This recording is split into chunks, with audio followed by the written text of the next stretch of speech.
Welcome once again. You're watching Live and Breaking here on Republic, and in a massive development in the Coimbatore car blast case, City Police on the 25th of October invoked sections of the stringent Anti-Terror Law Unlawful Activities Prevention Act, the UAPA, against the 5 arrested accused after over 50 kilograms of explosives were seized from the residence of the accused Jamesha Mubin, who died in the blast. Notably, the police action came after Tamil Nadu BJP chief K. Annamalai claimed that the incident is a terror attack and not simply a cylinder blast. Joining us live now is Varshini. Varshini, the last we spoke, you said that you spoke to us about how there's tension across Coimbatore because this is a very busy area, although dominantly populated by the Muslim community. Well, many angles are being probed. Among them, the terror angle first and foremost, because the main accused in the case who died in the blast, well, he is also linked to the Easter bombings in Sri Lanka.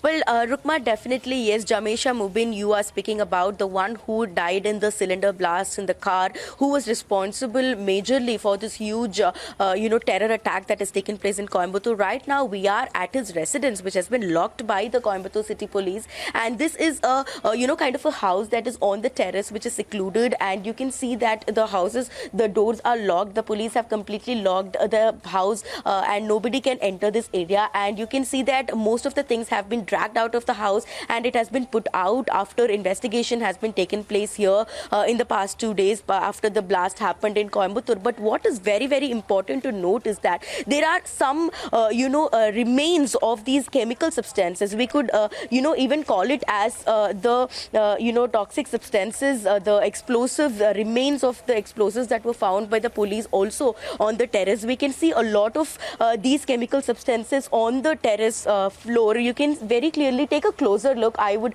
ask my VJ for the viewers to also to show it in a very closer manner so that they can have a look. It is a purely toxic chemical substances, remains of explosives that is on the terrace. There are at several places on the terrace we can see these remains on the floor lying here, and we heard that they were extreme police protection for the past few days, but today, as we can see, the house is on the open, and though the interrogation is still going on, though the 5 people have been arrested and sent to judicial custody, the kind of scrutiny here is not that much up to its limit is what we are seeing. And also, Rukma, I would like to mention something else. It could be a coincidence, it could not be a coincidence, but very interestingly, the PFI office, which was banned and sealed a few weeks ago, is also very, very close by to this house. It's just few buildings away from this house is what we are learning. And since we are talking about terror links, since we are talking about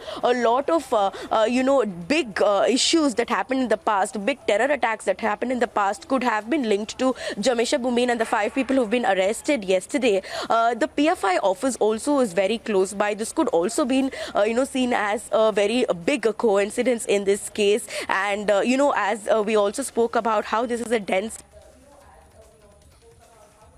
important thing to note that these kind of people who are linked with terror activities and who have associations with the terror, things that are going around the state are living amidst, in the middle of this area where, a larger number of Muslim people live. And this is definitely giving a very, very different perception on this whole matter for the people who are living here, who are definitely, going through a lot after things like this are constantly happening.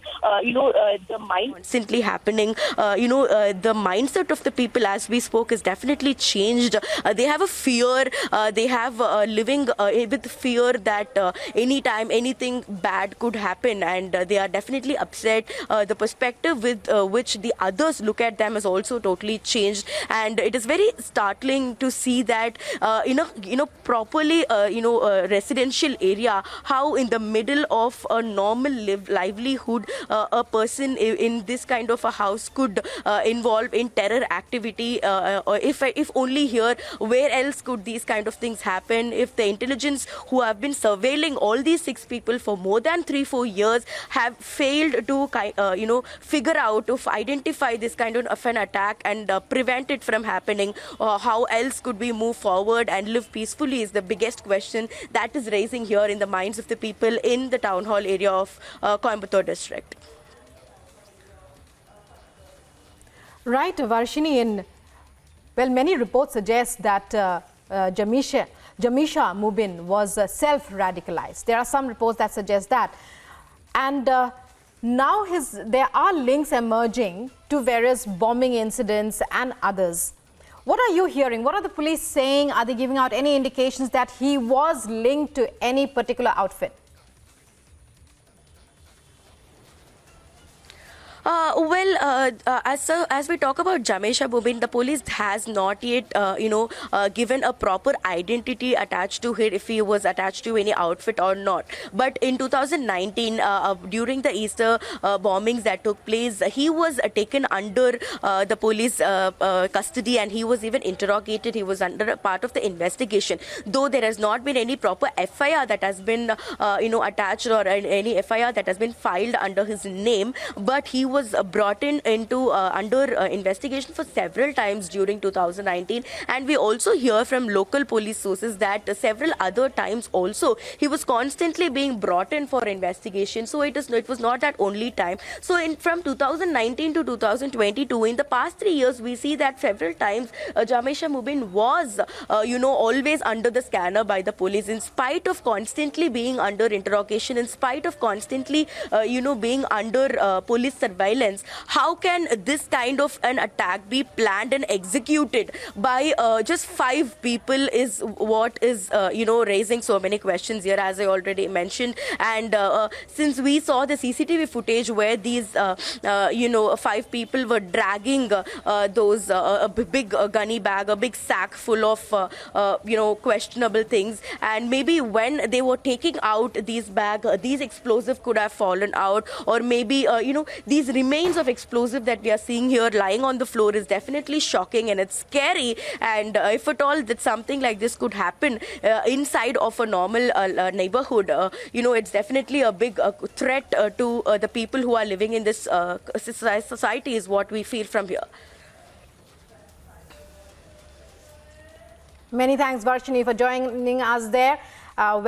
You keep your eyes on that story. We'll be back with you throughout the day for more. So Varshini there at the site of Jamesha Mubin, who died in that Coimbatore blast outside the temple.